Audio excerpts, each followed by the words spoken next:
All right, ladies and gentlemen, boys and girls, we are back with another episode of the Authority Project, and I am here with my new good friend here, Jay Wong. How you doing, my friend? Brian, I'm pumped to be here, and I'm pumped to dive in to what we're about to talk about because we are going to be talking about some authority all through podcasting. Yes, yes. So he says, ladies and gentlemen, boys and girls, he says he is here to help us leverage a top 100 podcast to build your authority and all the things. Is that right, Jay?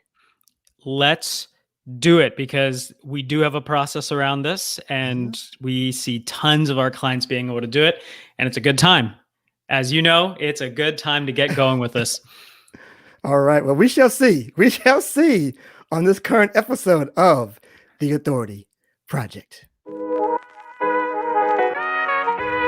All right, ladies and gentlemen, boys and girls, feast your eyes and tune your ears. It's that time again. We are live with another episode of the Authority Project. It's the video podcast streamed on Facebook, YouTube, Twitter, and Periscope, where we talk to digital marketers, business coaches, and creators of all kinds on how they've built authority in their field and how you can mimic their success. Developing authority, building your audience, and attracting better clients to your own business. Now, without further ado, let's bring to the virtual stage your host, Brian S. Arnold. All right, we are back. It is the Authority Project. You are the project, and we want to slap authority to your name so you can sell more of what you're great at. And we are here with Jay Wong here. We are again talking about podcasting. You know, I love talking about podcasting, but we're talking about leveraging a top 100 podcast. And I'm going to give everybody just real quick the entire title that he gave me here. First of all, is how to leverage a top 100 podcast to build your authority, get you more customers, and make you a category king. Is that right, Jay? You know, Brian, there's a lot of promises online these days, right? Everything is about if you download this, you get six-pack abs. If you do this, you're going to have more sexy time, right? Look, right. I think there's so much work, and you probably could attest to this too, so much work that goes into content marketing, a live show, a podcast, even if it's just two friends trying to find time on a weekly or monthly basis just to be able to get together. I think if you're going to spend the time and you're going to spend the money in doing that content, you should get paid for doing it, and it should integrate within your brand, your business. And I think the mindset in approaching all this is, we want to be able to dominate in our marketplace. We want to be known for these things, right? Whatever it is that you want to be known for, we do, maybe you have some IP, maybe you want to be able to help more people, right? So whatever that thing is, I think that is the mindset. Hey, how can we go and dominate? How can we grow together? And how can we be that category king or queen? I love it. Do you see the passion, people already? The passion, the fire. I'm digging it, man. I'm digging it. I want to go right in, but I want to get through these quick questions real quick, because I want people to, first of all, know who you are personally and then professionally. First of all. Sure. Yeah. So do you want me to dive in a little bit about just context wise for myself? Yeah, just who you are. Just to tell people who you are, tell who is Jay Wong anyway? Who is this man?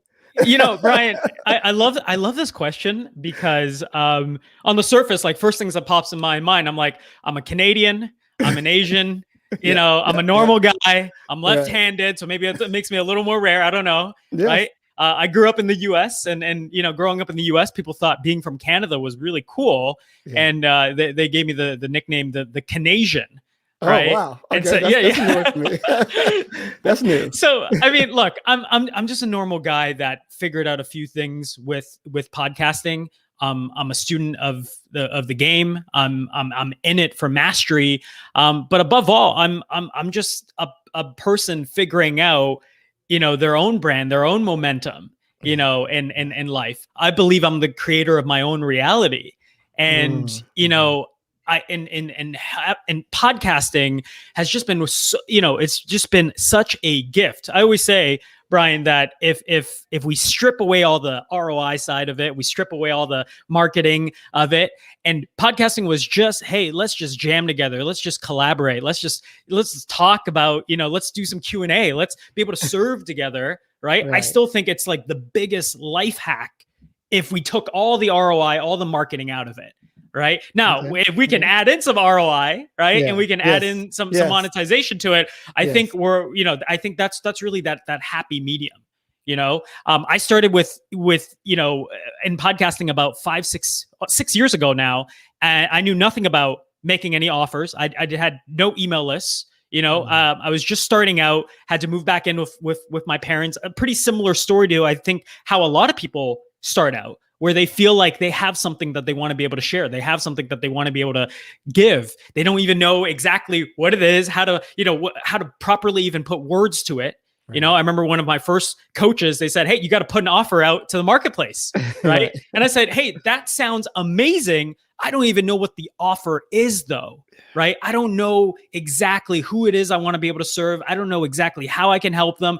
And I want to be in line. I want to be authentic. I'm not in, I have tons of my friends that, they do amazing on e-commerce. They do amazing in affiliate marketing, but that was, and I looked at those businesses and I said, I'm happy that you're able to find success in that, but that wasn't me. Right. And I'm not saying it won't necessarily be me, because I, now understanding so much of different business models, there's, I think, the right time and right place for everything.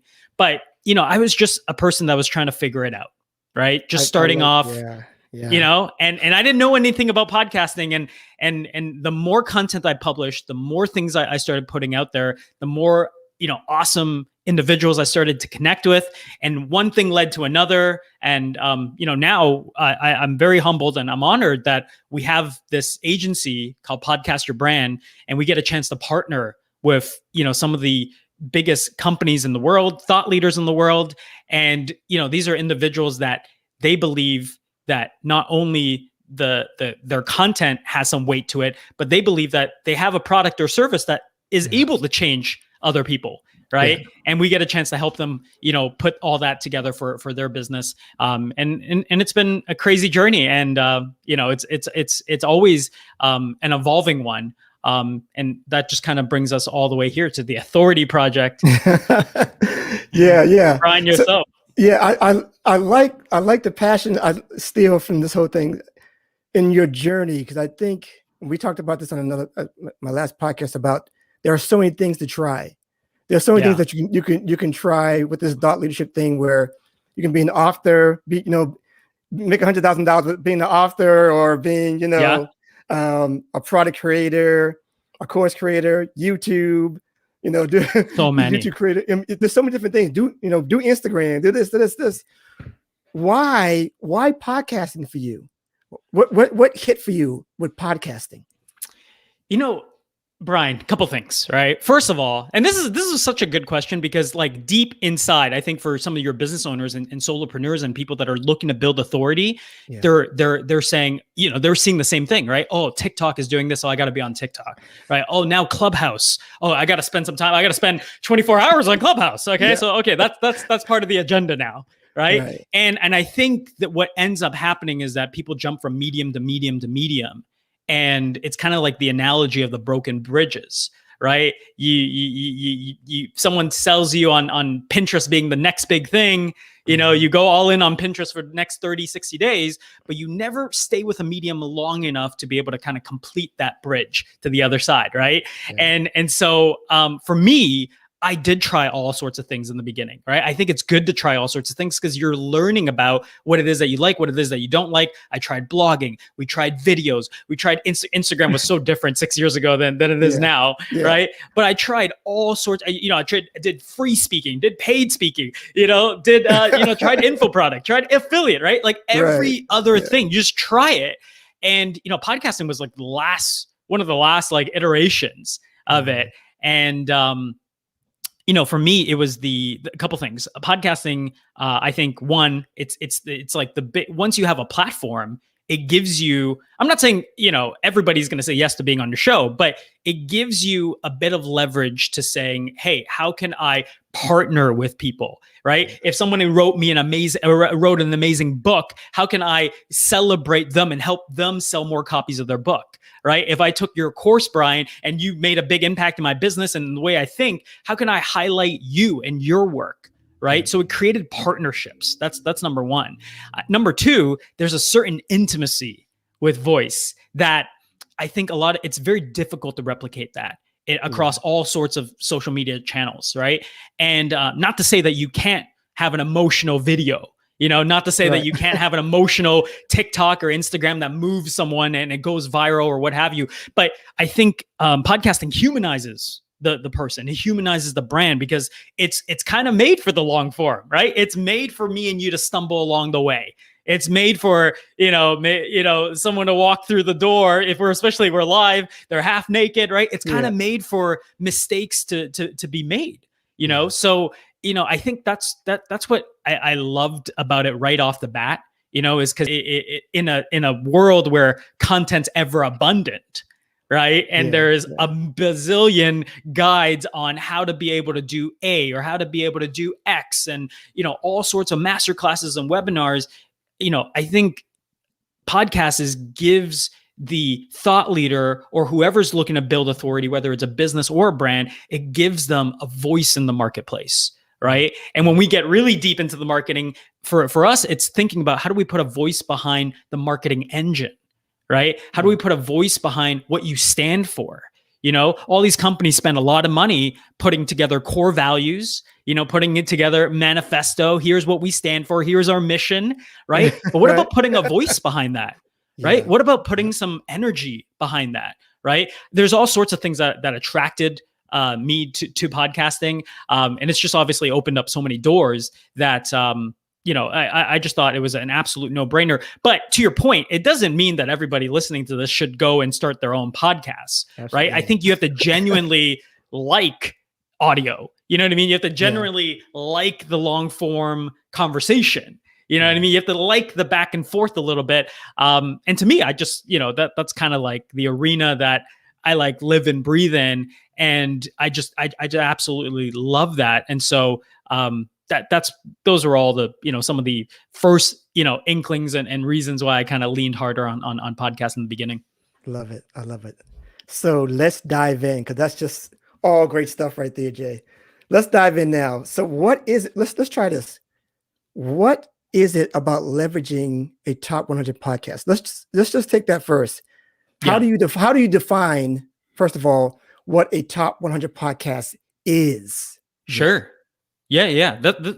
I don't think anyone's ever actually asked me that. So I love it. So look, when you go into iTunes, right? And I know Spotify just came out with their own kind of ranking system, and just kind of like as a disclaimer, right? Public PSA, right? Public service announcement. Most ranking systems pull off of iTunes. Most, wherever you're listening to this podcast, a lot of times they're pulling off content directly from iTunes. It's not always the case, but most of them, right? And so iTunes, for the longest time, in the beginning, it was called New and Noteworthy, right? And it was probably actually new and noteworthy, before the explosion that happened in the podcasting industry, right? But nonetheless, there is a ranking kind of system that changes every other day or, 48 to 72 hours. That's what I've noticed. It just kind of updates. Right. And, so getting a show into that top 100, top 200, one, it helps your discoverability a little more, especially if you've gotten some good SEO juice behind the name and certain keywords. But then two, you're able to leverage it as the host. You're able to leverage that and say, hey, once again, when you're creating those collaborations and partnerships, hey, would you like to hop onto our show? It's been in the top 100 and top 200. And so, is it the end all be all? I don't think so, personally. Right. When we do launches for people, that's, internally, we call it the end of phase one. Right. Because it's kind of like the admission in the game. You know what I mean? You got the ticket. Now we're going to the game. It's great. If we can hit the top 100, top 200, that's awesome. Right. But it's from a long-term brand equity equation, it doesn't play as much, right? But I think it's a great little authority builder, and you're able to leverage that so much more. But when we say top 100, typically, especially when you see anybody writing top 100 or top Right, whatever, right. they're referring to the iTunes ranking system that ranks podcasts in a top 200 per category. Okay, per category. Okay, gotcha. So I know per category can mean. I'm learning. I'm learning as we go along. It can mean top 100 to a certain country, to certain. Is it demographics, or when you say top 100, do you mean just category in business and marketing and in entertainment, like that kind of thing, or is it further out in that span?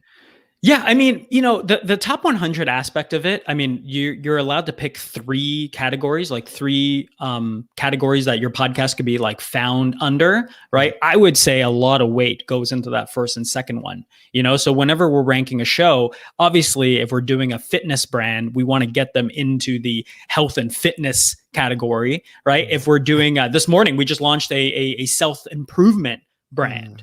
Right. Okay. And so obviously we're putting them under the education, self-improvement type of category. So you do want to be relevant in that regard.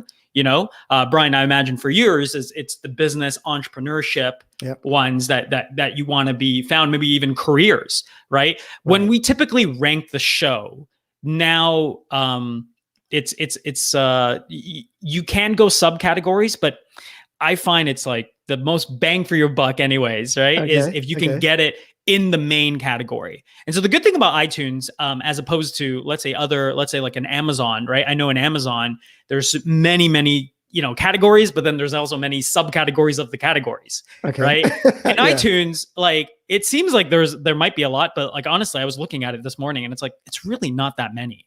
Right. Even in business, there's about 4 or 5, right? Entrepreneurship, management, careers, finance, right? And then there's like a general business one, you know what I mean? So like when you rank the show, you want to aim for the biggest, you want to aim for the business section, period. Right. Regardless of how it segments and how, we do SEO or we do, this, podcasting, right? You're still ultimately looking for that business audience. Gotcha. So talk more about leveraging, because that's the main action word we got here. How do we leverage this top 10 podcast to our advantage? Tell us all the ways that you can think of on top of your head.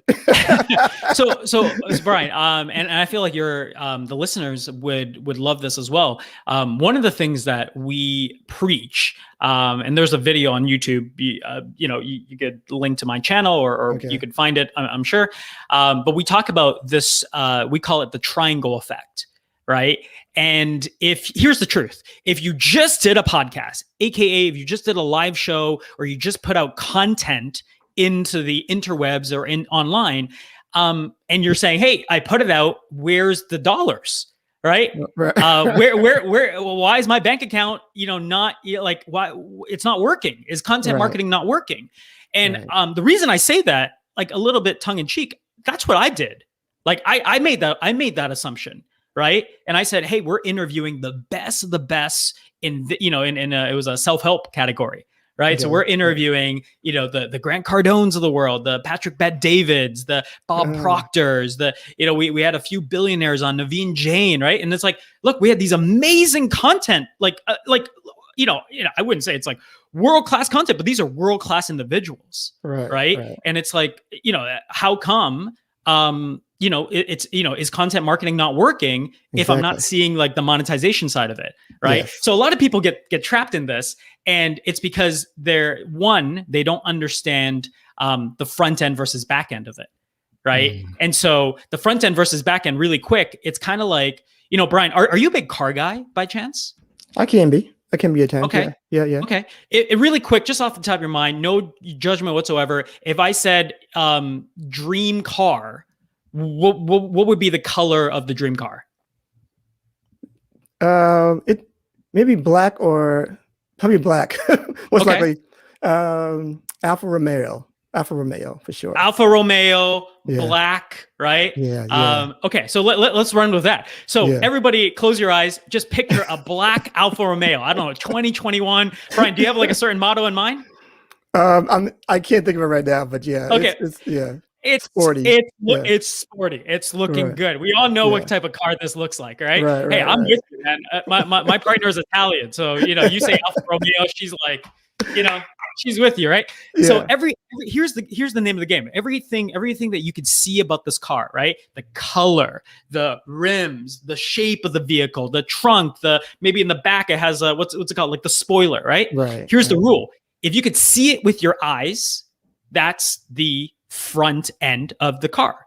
What can you not see about the car just looking at it? Just imagine in your mind, right? Chances are, if you've never been in it, you don't know where do they put the trunk, because on sporty cars, sometimes it's in the front, right? You don't know that. Right? You probably can't see the engine, probably, without opening the hood. You can't see the interior. Is it leather interior? Is it white? You can't see the gasoline, right? So you can't actually see what makes the car, right?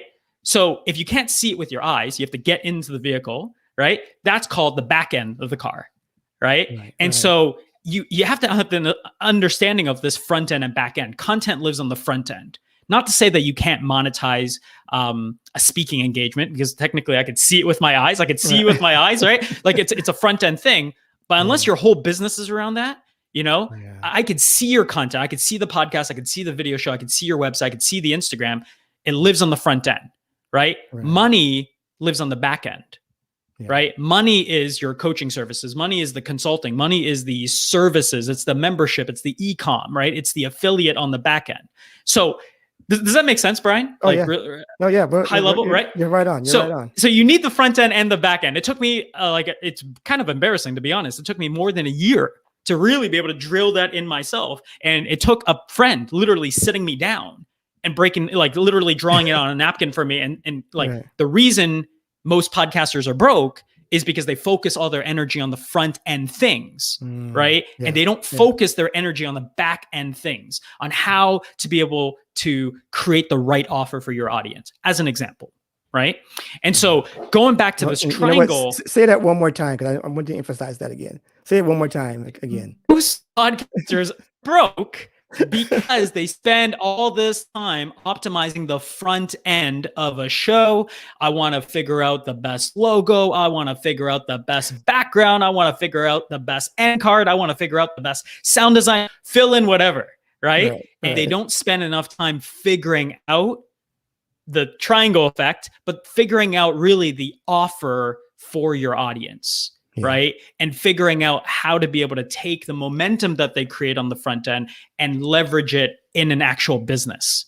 Right. That's the disconnect a lot of times, And so the triangle effect, really quick, think of a triangle, right? And we have 3 different spots. You have the podcast as 1, your email list as 2, and your community as 3. It could be a paid community. It could be a free community. It could be a membership community, right? It could be an alumni community. Fill it in, right? I'll give you an example after this if you want. But ultimately, when you have whichever one of the triangle that you're in, so let's say you're on the email list, you're talking about the other 2.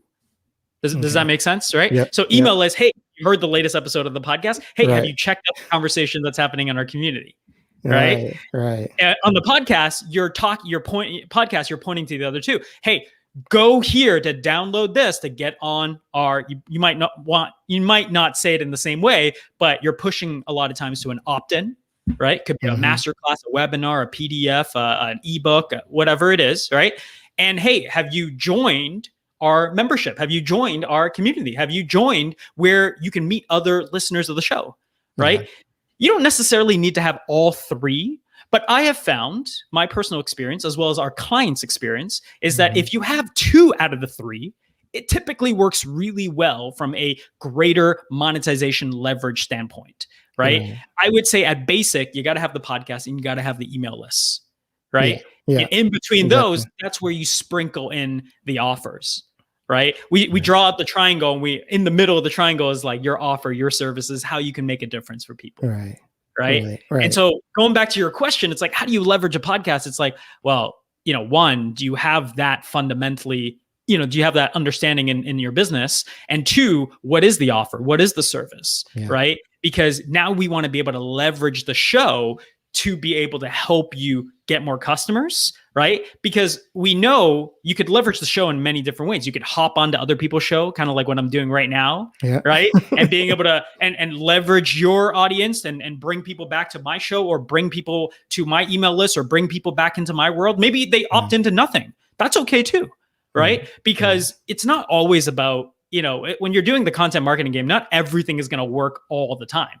Right. Most things in marketing just kind of break. You know what I mean? But it's about, you usually don't get it right the first time around. You know what I mean? So like you got to go and you got to work the system, And so I'll give you an example. We did a show with Procter and Gamble, right?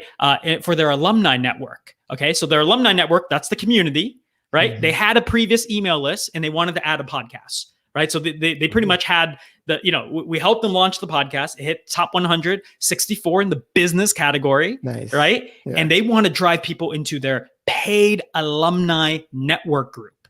Okay. There was like a free tier and then like a paid tier. Right. Why? Because at the end of every year, they do a big event. Right. Massive event. They want to bring as many alumni in their community together, right? Obviously, this is pre-COVID, last April, or I guess as COVID was happening. But they're essentially using the podcasts to feature all these amazing rock stars in the alumni group, telling people that, hey, you got to join us in the alumni group, and everything in between is caught in the emails. Does that make sense? Yeah, absolutely. Right? Yeah. And so all of a sudden, it feels like the podcast is integrated with their marketing. It's not just this content thing that they do. Right, it's actually part of what they're trying to build. Right. I think a lot of people, not a lot of people.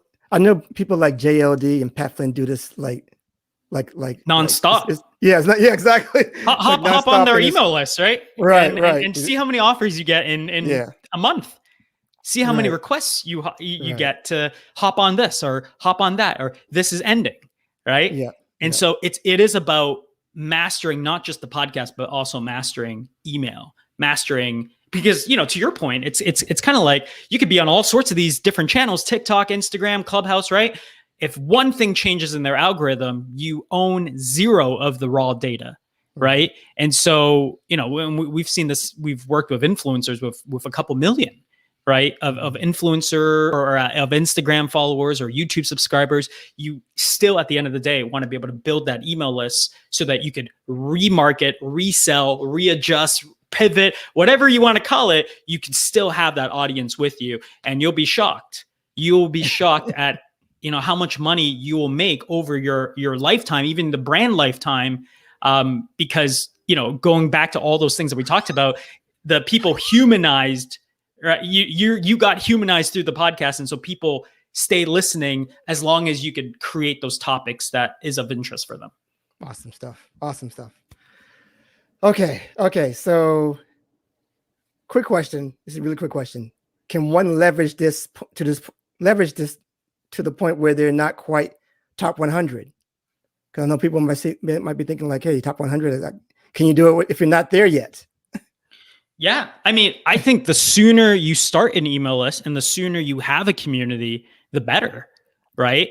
And so, I forgot who, I think it was like a Marie Forleo video. This is like something I watched like 5-6 years ago. Okay. And she was talking about how do you speak to your audience when you have zero, right? When you're just starting out, you have zero audience, right? But in your mind, you understand you're starting out, but in your mind, you're like, I'm going and no community. So you're like, come join a community. There's no community. But there's no community, right? But I think the takeaway I had from her video, at least I'm going to paraphrase here. I'm not going to quote her. My understanding of it was you got to speak. It's kind of like you got to be there before it happens, right? It's kind of like, Bob Proctor always says, like, you got to see it in your mind before you hold it in your hand, right? And so, her idea was like, hey, look, you could leverage, if you don't have a top 100 podcast, how can you get on other shows, right? How can you get on other podcasts, leverage that and speak to that audience as if they're where you're at, as if you want, where it is that you want it to be, right? So never speak to just like, to where you're at right now. Talk about it like you are where it is that you want to be, right? Absolutely. I guess a little bit of that fake it till you make it in that, a little in terms of like that frame, but it was powerful because, to your point, it's kind of like, hey, look, I think having an email list before the community, you should have the email list. Like if there was like a sequence of it, you got to have the email list, right? And struggle with it, have your partner, have a different email, have your friends on it, right? Have 22 people on it. All email lists started with that. And, you're able to essentially build off of that. Awesome. Now, I don't want to dive too much into building an email list because that's going to take a whole nother show to do. We had a guest on that earlier. If y'all get on that, the golden magnet list or something. Oh, I can't believe I got that golden magnet. So look at that episode with go check that episode out with Glenn Allen. So check that out. That's all about that. So notice I haven't asked you how does one get to the top 100 podcasts. I know that's what you do, but did you want to get into that at all about growing a podcast? I know I wouldn't have that much time, but did you want to get into all of that? I mean, I would gladly just give you that work. But I mean, any practical tips about doing that on your own for a little while? So look, getting, I think what's even more important in terms of getting into the top 100 is the ROI piece, right? It's the how do you monetize piece? It's the, what do I do with this podcast? Am I just doing endless interviews, right? And I'm not just saying it's your show or anybody's show, right? But it's a question that I think everybody should ask themselves, right? Because I think a lot of times when people think of a podcast, they think of like an interview show, right? Yeah. But going back to like, what's the offer? What's the service? Where is it that you want to drive someone to? Because you got to understand, like podcasting is like, it's not this like great lead, start like direct response lead magnet type thing, right? It's actually like middle of the funnel, right? So if you watch that episode, whichever one that Brian's talking about with the gold, email list and everything, right? People, you're getting traffic from all sorts of places, right? You could be running ads. You could be, you released a press release. People, did a search for you and you nailed it with SEO on whichever platform, right? So like traffic is coming in all sorts of ways. It's how you introduce the podcast middle of the funnel that matters, right? And knowing where you want to drive them at the end, right? Which might be, and at the end might be a beginning kind of a working relationship with you, right? And that could be your first offer, that matures into your second offer, right? So one of the biggest tips I will give you and your audience is think about, one, have that clarity on your offer, but two, think about all those objections, right? Think about all the things that people, that internal dialogue that's going on in their mind, right? What are they thinking about? What are they feeling, right? How can you either bring on someone to speak to that, or how can you yourself speak to those objections, right? Because now, so let me interject here real quick, because we got an audience comment alert. So this is probably dives into what you're saying. So let me just put this out there. How do you know if what you're expert at, education would, in her case, would make a good podcast? So maybe that's diving into a little bit, dive into what you to a little bit, but a little bit off. Yeah. I mean, look, at the end of the day, you want to, Germany 2263. Look, if you could specify what exactly you're a quote unquote expert on, right? Maybe I can, kind of give you some more context to this. But look, how do you know it's going to make a good podcast, right? It kind of depends on, one, do you have a business kind of built around that? Or two, if you don't have a business built around that, right? Are there any other shows that's kind of tackling that question, right? What are the, and this is like a sense of resourcefulness, right? Are there communities talking about this? Are there pockets of people already creating content around this, right? I'll give you a really good example.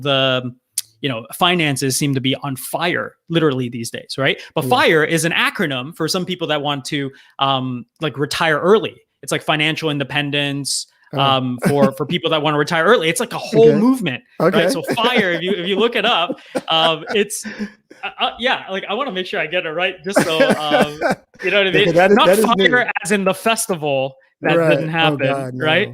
But it says FIRE movement, a lifestyle movement with a goal of gaining financial independence and retiring early. So financial independence and retiring early. So if you look up that topic as an example, right, you're going to find groups about, there's Facebook groups about this.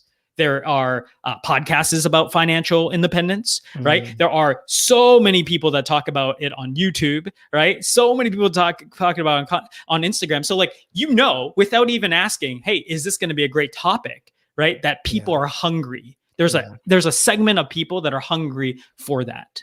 Right. We work with a few different network marketers as an example. Right. And sometimes network marketing rub people the wrong way. There's this kind of like bad connotation around it. Hey, look, I'm not here to judge. Right. But as much as there is a negative connotation on networking, if you look at the search results for network marketing, how to be my own boss, how to be able to, create my own business, right? Think about all that. How much search volume is in that, right? Huge. Not everybody needs to like it, but there's a segment of people that love that type of business, right? And so these are just like clues in terms of how, you're able to kind of take that. I hope that answered the question. I think it. Hopefully, sure. Yeah. But yeah, this is great, man. This is so awesome. Cause I think that, when you go into Clubhouse or other podcasts talk about, they say before you do anything, make sure you know your messaging. Make sure you know what you're trying to do, So are you saying that make sure that you already know your offer before you start your podcast, or make sure that you know that at least your message? Yeah, I would like who you want to serve. Kind of like that question of what you asked me in the beginning, almost a little bit like that. And I'll ask it in a different variation, which is, what do you stand for? Okay. What does your brand stand for? Right? Yeah. Like, you know what I mean? And so in just having some understanding, some knowledge of that, I think it is going to be, really helpful. You're reminding me, actually, there's so many video references I'm making in this conversation, which is, odd and kind of cool at the same time, because we're talking about podcasting. There's a video I have on YouTube that says, hey, how do you pick a topic for your podcast? Right. Yeah. And without going into details, there's a side that's your quote unquote expert in, right? What you could teach, how to do something, how you could, what's your 2 cents perspective on it. And then the other side is your, what's known as unique ability. Right. Gay Hendricks, the author of The Big Leap, would call it your, zone of genius. Right. Unique ability is a strategic coach, Dan Sullivan language right there. So what's your unique ability, and how do you balance that unique ability and expertise? Right. So you could watch that video, because I break down the whole process there. It's like a 7-8 minute video. Right. But nonetheless, that's ultimately how you start figuring out. I don't think you don't need to know the offer per se. It certainly helps though. You know what I mean? So for anybody that's, listening to this or watching this, like if you have something, because here's the truth, Brian. Okay. Not that I've, tried to sugarcoat anything while we're on here anyways, is that podcasting is an amplification channel. Yeah. Okay. And if you chat with some of the podcasters that have been podcasting for a decade plus, right? What are they going to tell you? They're going to say, hey, you know what? It's great to get started now, but you're going to need to be way more tech savvy. You're going to be like, the market's noisier than ever, right? And some of them would even argue that you missed the boat, right? So, and are they right? Are they wrong? I don't know, right? Like that's for you to decide. But what I would say is that, when it comes to, you being able to take a show and knowing your offer is only going to help you because you're amplifying already what's working, right? Sometimes when you don't have that clarity on the offer and the brand, you're amplifying all sorts of things, right? But you're not exactly sure if you're amplifying what it is that you're not being as strategic, right? Or intentional with what you're Right. amplifying. Does that make sense? Yep, absolutely. So if you have momentum and you're like, hey, could we take, we're hitting these numbers or we're here, could we launch a podcast and be able to leverage that, build a bigger community, be able to hit these higher numbers? I think that's an easier conversation to have because now we kind of know what the offer is and we're able to kind of reverse engineer a show that you're able to create some great value, build some great authority, and also be able to sell more of your products and services, thus getting you more customers. It's awesome, man. That is amazing stuff. I don't really have any other questions except for one. Okay. Except for one here. And it's the last question I ask all of my guests. Very simple. There are people who have obviously been on the show right now. They're on the show now. They're watching you. They're listening to you later. And they have similar goals, similar journeys as you, similar interests. And they want to help people out also with podcasting in their own way or what have you.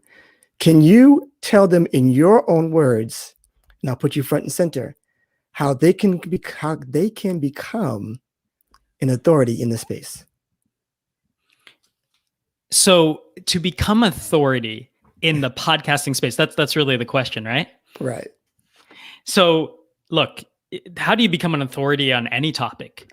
You go out there and you share openly, just kind of like what we're doing here, but you actually talk about the real things, right? Going back to like, what are the objections? What's your perfect client like thinking about, because there's different levels to this, right? And I'm not saying like from a level 1 to a level 10, like don't try to think of it like that. Like there are such things as true crime shows on podcasts, which are very popular, by the way, right? Yeah. There are narrative shows that the production level is like 20x, of a normal podcast, right? The entrepreneurship, thought leadership, game, we're in the echo chamber. So we think everybody's doing it, right? But it's actually only a segment of all the podcasts that are available on iTunes. There are parenting shows. You know what I mean? There are cooking shows. There's language shows. You ever see like the top 200? Duolingo has like, 3 out of the top 20 spots, right? So there's different ways of approaching this and there's different tiers of customers, right? I think it comes back to the fundamentals. Do you know who it is that you want to make a difference for? Do you know how your offer can make a difference for them, right? And if you know those things, are you willing to stand for what you believe in? Are you willing to take a stand for, what you don't believe in and what you see in the marketplace? Right. And I think that's the most important thing in building an authority. If you want to speak to fire or network marketing or whatever it is, right, you have to take a stand for something. And so the question I would flip back and challenge your listeners or your viewers on is, what do you stand for? Right? What do you stand for when it comes to your business, your brand, your team, your process, your system, right? What are the things that you're willing to say and guarantee? And if you're willing to stand by them, I think your customers in turn find you a lot quicker than you going out and promoting and pushing every single name. Not to say that you don't need to do that. You need to do a bit of that. But I think it's that balance. Incredible, man. That was awesome. You nailed it, my bro. I hope it was good. We didn't rehearse any of this, right? No. I came in late too. No worries, man. No worries. Please tell people where they can find you after the show, please. Yeah. So, two spots. If you like what you heard, you could search me on iTunes. You'll find my show there, The Inner Changemaker. I go into a lot of behind the scenes stuff over there. That's probably the best, place to continue this conversation. I know we dived a bit into it. But in case you're curious on to see our whole process, we have a process called the Top 100 Buyers Process. Right. You can get access to that at doneforyoupodcast.co, 100% for free. Right. It's what we believe in. It's what we stand by. You can take a look at that. And you could, take and choose and go ahead, apply it. Or if you need any support, more than happy to have those conversations with you as well. Awesome. Doneforyoupodcast.co, right? Is that .co? .co. That's right. .co. That's right. Make sure y'all know, not .com, .co. Awesome stuff, guys. Awesome. I hope you guys. Yeah, this was great. This was great.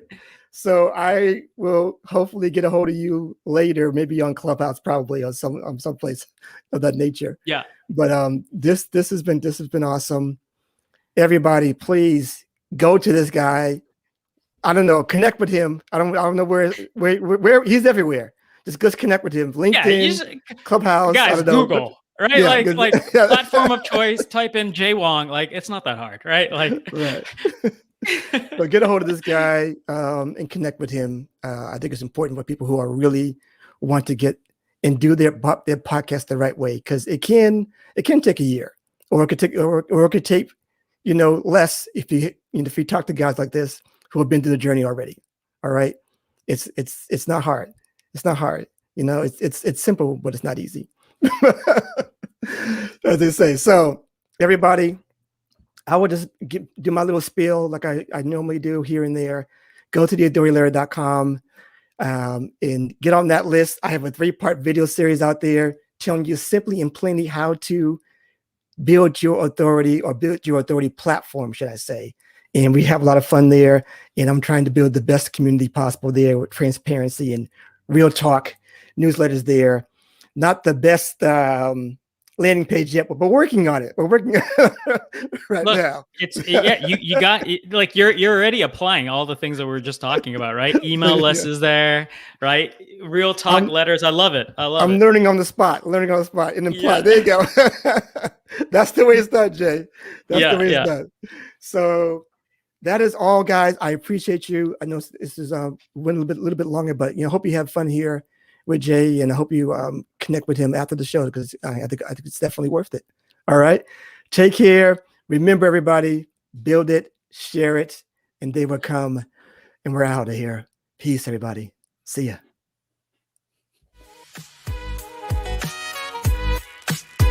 And that's a wrap for this episode of The Authority Project. Thanks so much for tuning in. And if you like what you heard, we want to hear from you. Subscribe, rate, and give an honest review. Share and tell your friends so they can hear too. And for even more authority building tactics, be sure to sign up at theauthorityletter.com. Get free weekly content and ongoing digital product giveaways to help you on your entrepreneurial journey.